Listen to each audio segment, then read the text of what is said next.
It is now up to Donald Trump to earn the votes of those in our party and beyond it who did not support him. And I hope he does that. At its best, politics is about bringing people into your cause, not turning them away. Nikki Haley issuing a challenge to Donald Trump as she ends her campaign today. That leaves the former president as the presumptive GOP nominee this fall. Of course, his multiple legal issues may still have something to say about that. But for now, he will take the stage at the convention in Milwaukee in July, marking his third time on the ballot for president. As for Haley, who outlasted a large field, she proved to be a formidable fundraiser. There could be more presidential runs in her future.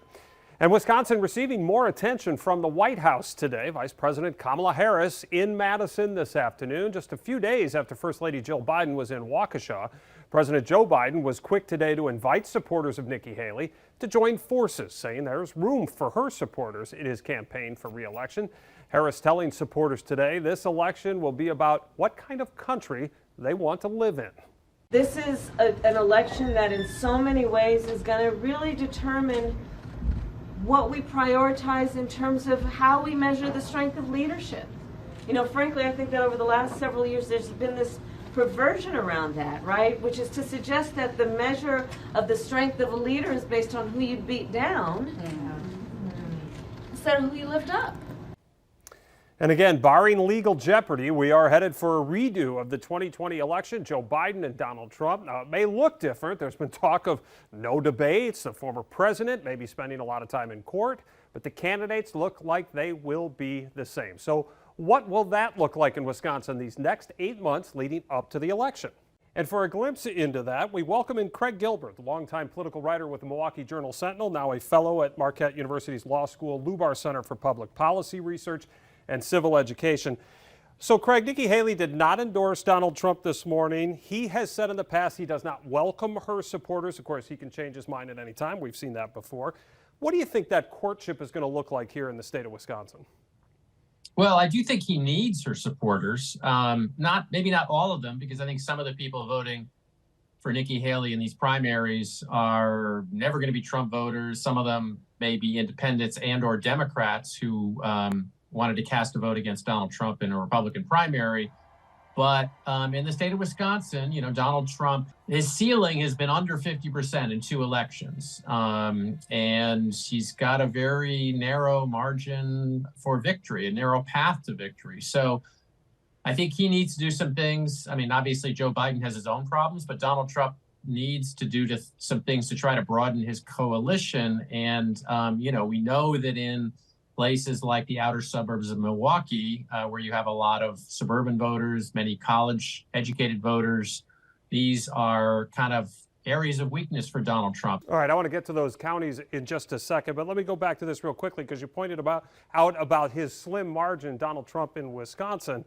Are you a little surprised that this is the way that it is shaken out? Because many polls, including the most recent Marquette University Law School poll, showed that Nikki Haley might have a much easier time of beating Joe Biden, and she performed very well in those hypothetical matchups. Are you surprised that the GOP has chosen perhaps a more difficult path here?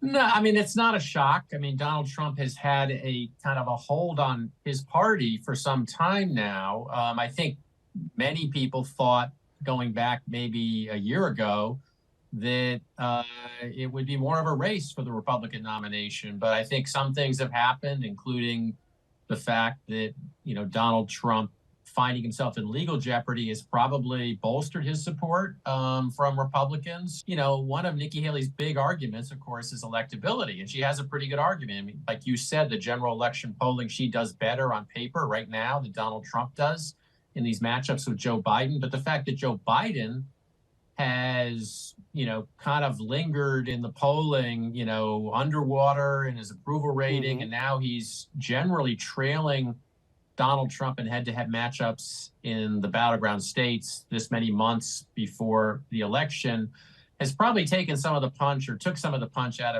of Nikki Haley's electability argument as well. Because if you're a Trump supporter, you can talk yourself into the notion that even if Nikki Haley's a better general election candidate, Donald Trump can beat Joe Biden.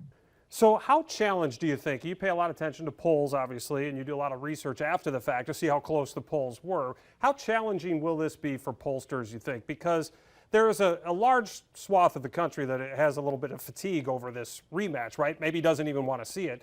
So they've got to identify where those people they think will vote, right? How challenging is this going to be for this poll cycle leading up to November?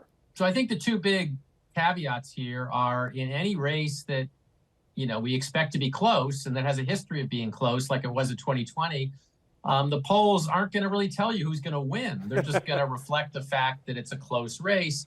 And secondarily, I think you're kind of hinting at the particular challenge of polling when a large minority of the electorate, in this case up to 20%, doesn't like either general election candidate. These people are often called the double haters. If you're down on both your choices, you don't like your choices, it's hard to know how that person is going to vote. So it's a fluid electorate and it's a critical electorate.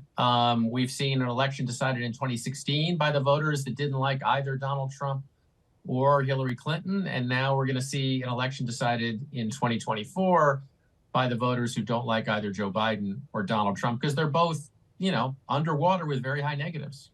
Let's go back to those WOW counties you mentioned. You've also talked, you and I visited before, the erosion in the BOW counties as well. You can see the difference from 2016 to 2020 in both those areas. Where do you think those suburban voters go now? Because Nikki Haley seemed like a likely outpost for a lot of the suburban women.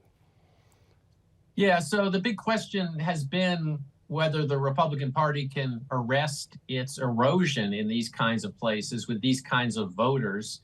And in the Trump era, those margins in Republican suburbs have been shrinking. And Nikki Haley is the kind of candidate you can imagine arresting that decline, stopping the bleeding, turning things around a little bit, because she's a more traditional Republican. She's the kind of Republican many of these voters are used to voting for. Mm-hmm. So again, the challenge for Donald Trump is trying to win back some of the Republican vote in these kinds of places. I think, he's been helped in the general election polling so far by the fact that he's kind of had a low profile campaign. I mean, people, in some cases, if you're a voter who maybe likes some of his policies, but are really bothered by his persona and his style and his rhetoric, it's easy to get past that if he's not out there all the time saying the kinds of things that irritate you or shock you or dismay you. So this is a case where it's going to be really interesting to see what kind of campaign the Republicans run and what kind of campaign both candidates run, because both candidates,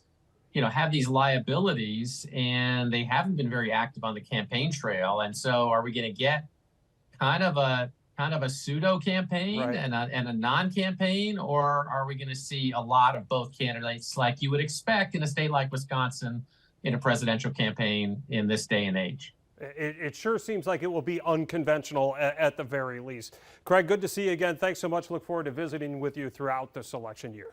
Absolutely.